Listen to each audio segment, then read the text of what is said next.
Welcome to Base Watches, your ultimate guide to the finest timepieces. Today, we're thrilled to present our top picks for the best 5 watches for men you can buy in 2024.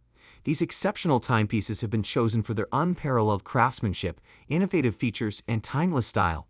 Whether you're a seasoned collector or just starting your journey into the world of luxury watches, this video has something for everyone. Join us as we delve into the details of these stand-up models and find out what makes them must-haves for the upcoming year. Get ready to elevate your wrist game with our top selections right here on Base Watches. The 2019 reissue is called the Sub 200, which, as is often the case with Doxa nomenclature, tells you it has a water resistance rating of 200 meters. It measures 42 millimeters across, but its lug-to-lug of only 46 millimeters means it is a lot smaller. The thickness of 13.8 millimeters is not as bad as it sounds. Much of it is down to the box-type sapphire crystal in the protruding case back, which nestles into the wrist. I would say this wears like a rather elegant 40mm diver. This is one of those watches that is quite poorly represented by its cold numbers. My Sub 200 is powered by an ETA 2824-2 automatic movement. I assume Doxa has now switched to a drop-in equivalent like a Sellita Southwest 201. The specs list a Swiss 4 Hz caliber with a 38-hour power reserve. We have a date at 3 o'clock, executed in white to match the white lume of the indices. The Sub 200 is fitted with a sapphire bezel inlay with markings matched to the dial color. It is indeed lumped but extremely faintly. You can have your pick from 7 colors for the dial, which is executed in a nicely textured matte finish. Mine is very obviously yellow, which Doxa refers to as dipping star. The watch comes on either a very supple beads of rice bracelet or a color-matching FKM rubber strap. The bracelet is another big plus for me. The beads of rice look suits the style of the watch so well. It is also easily one of the most comfortable bracelets I have ever worn. In conclusion, the Doxa Sub 200 is a classic dive watch that combines a distinctive design with functionality and reliability. The Frederique Constant Classic Moonphase is an elegant and sophisticated timepiece known for its classic design, reliable movement, and the addition of a Moonphase complication. Coming in at 40.5 by 47 by 12.77 millimeters, the classic Moonphase is a robust dress and formal watch that wears a bit smaller than expected.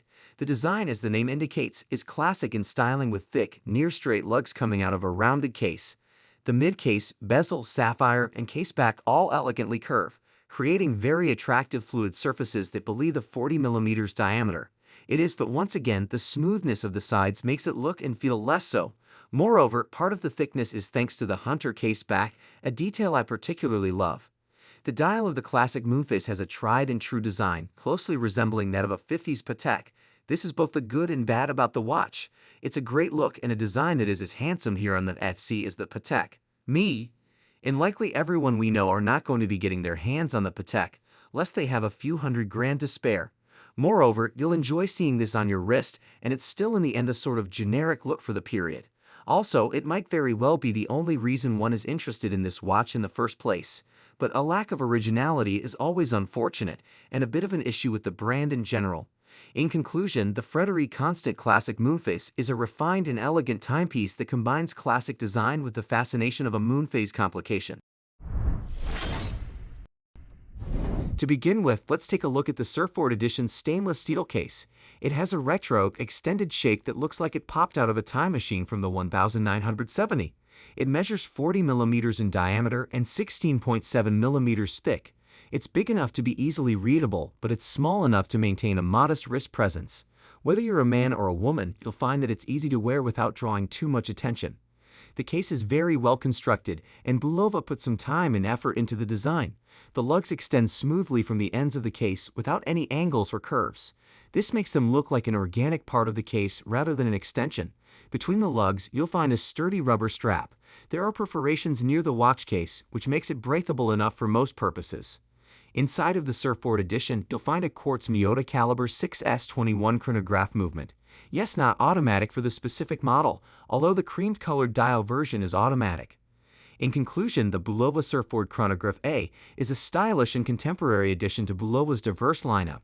With a well-crafted case, a vibrant and sporty dial design inspired by surf culture, a reliable quartz chronograph movement, and a nod to the brand's legacy, this timepiece captures the essence of adventure and individuality.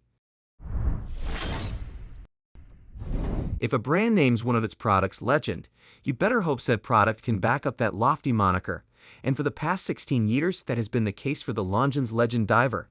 Debuting in 2007 as a modernized version of the Super Compressor dive watches the brand produced from the late 1950 through the early 70s, the Legend Diver has arguably been Longines' flagship offering for the past decade and a half. But as beloved as the vintage-style diver was, the Legend Diver still had its foibles. Enthusiasts complained about the lack of a true bracelet option. The too large, 42mm, and too small, 36mm, case sizes, the practically non-existent loom, and the near impossibility of tracking down a rare no-date reference. Well, today Longines has launched a brand new generation of the Legend Diver that, at least on paper, would appear to address everyone's issues with the prior version. Longines has clearly been listening to its customers. The completely revamped Legend Diver has a more versatile case size at 39mm, far better loom, a COSC-certified movement, a more modern design, and a true stainless steel bracelet option for the first time. Fitted M-links and safety clasp included. The dial even eschews the date, something fans of the watch have been clamoring for. Overall, I love the Legend Diver and think it will be a massive hit for Longines. I don't see the Legend losing its status as Longines' de facto flagship anytime soon. I think it's still the best retro dive watch on the market for the money. The Grand Seiko SB255 embodies the renowned craftsmanship, precision, and elegance for which Grand Seiko is revered. For those acquainted with the SB01 or Grand Seiko's exceptional spring-drive divers, the sheer size of the Grand Seiko High-Beat 36,000 Professional 600 meters divers SB255 is no surprise. In fact, it is colossal, measuring 46.9 mm in diameter and 17 mm thick, diverging from the prevailing trend of smaller timepieces and boldly embracing a larger form. Despite its imposing dimensions, the SB255 offers unexpected comfort, courtesy of its high-intensity titanium construction that keeps weight minimal and its case's short downward curving lugs, which snugly wrap around the wrist with minimal overhang. Like its counterparts in Seiko's high-end diver lineup, the SB255 features an L-shaped gasket in the case, eliminating the need for a helium release valve and rendering the watch suitable for saturation diving. Housing Seiko's 9S85 high-beat movement, meticulously crafted, assembled, and adjusted at the Shizuku Ishii Watch Studio, where all Grand Seiko mechanical timepieces are born. The SB255 operates at 10 beats per second. Despite its high frequency, its 36,000 vibrations per hour caliber boasts an impressive 55-hour power reserve and claims an accuracy of +5 to -3 seconds per day. In summary, the Grand Seiko SBGH255 epitomizes the brand's unwavering commitment to quality, craftsmanship, and precision.